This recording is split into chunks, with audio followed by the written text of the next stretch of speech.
So I seem to have heard a lot this week about some billionaires, flapping off that they're in the office 80 hours a week, as if that's some big brag. That doesn't impress me at all, because they're going into the office where they're actually like they're worshipped. Everybody just kisses their ass all day long. So of course they want to be there 80 hours a week, right? Let me see you do something difficult, all right? Let me see you go pick up your kids from school, get them home, get them fed, get them to all their after school activities, get the dogs walked, get the laundry done, get the shopping done, maybe take your grandparents to a doctor's appointment, things like that.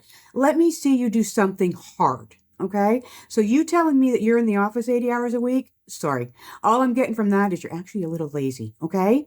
So, do better. All right.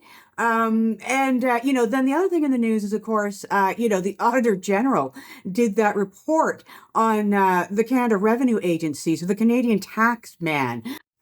So they were calling in, they did some spot checks, over a few months last year.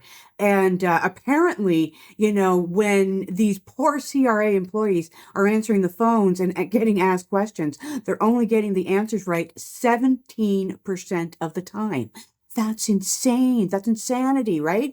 And I'm not blaming the employees. This isn't the employees' fault. This is flat out, straight out on management.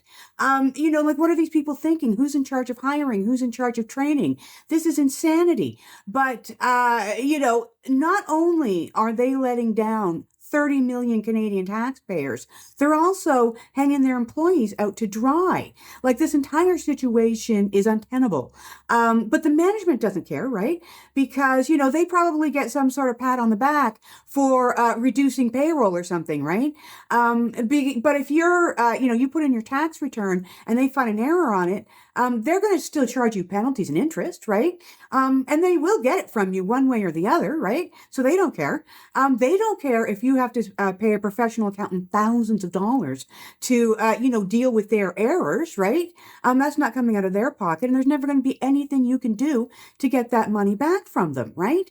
So, the only way, and genuinely, this is to all my Canadian brethren, okay? The other, 30 million taxpayers out there. The only way we can get these things to change is to contact your government representatives, right? At all levels, and let them know how disappointed you are in this, right? They only grease the wheel that is squeaky, all right? So get squeaky and let's make some noise about this. We, as Canadian taxpayers, deserve better, okay?